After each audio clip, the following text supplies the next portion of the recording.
Poco M series smartphones are known for promising performance in the budget segment, and today we have with us Poco M8. By the end of this review, you will find out whether the Poco M8 is truly worth buying or not. I'm your host Harshit Arora. चलिए time waste नहीं करते हैं, सीधा शुरू करते हैं.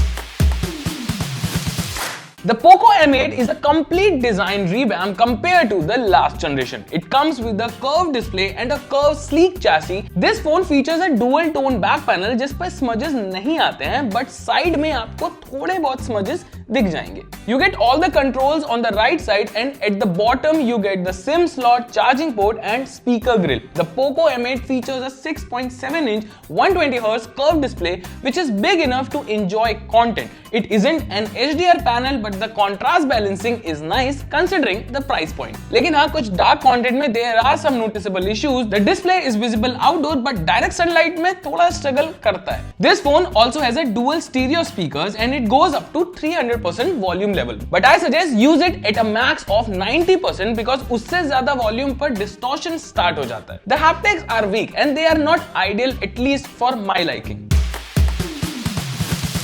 The Poco M8 comes with Snapdragon 6 Gen 3 processor paired with LPDDR4X RAM and UFS 2.2 storage type. We ran some tests on this device and the results are on your screen. But to test it even more, we played games like BGMI, Asphalt and Subway Surfer. I started playing BGMI with balanced graphics setting and extreme frame rate and the gameplay became laggy. Then I switched the frame rate to high and the gameplay was better. But for the best experience, I switched the graphics to super smooth and frame rate to high, which is a balanced setting for this game. While playing Asphalt as well, the graphics were not too good, but yes, the gameplay was lag free and you will enjoy it. Games like Subway Surfer are smooth and the graphics are good too. I use this phone as my secondary device and I noticed that app opening shows a slight delay but app switching is fine. The fingerprint sensor is also not very quick but it is not too slow either, so it offers a balanced experience. Multitasking on this phone is easy, but yes, too many apps or heavy apps will cause some lag.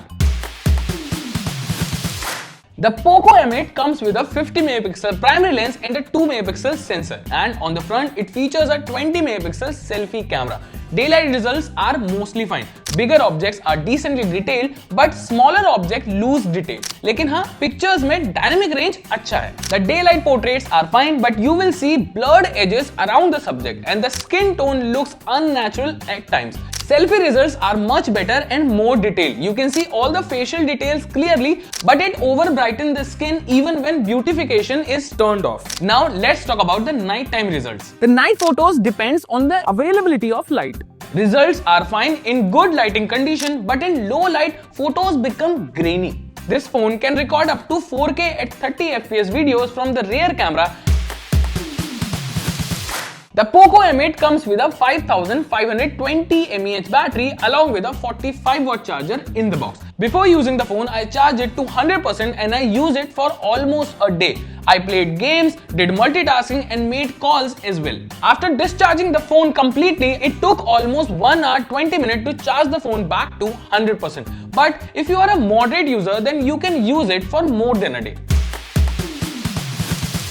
So it's time for the verdict. The Poco M8 is a good-looking, lightweight budget phone with a decent display, performance and all-day battery life, making it a good option for your parents or younger siblings. However, if the camera is your priority, you should look at other options as well. Well, what do you think about this phone? Do let us know in the comment section and subscribe to Gadget 360 for more such unbiased reviews.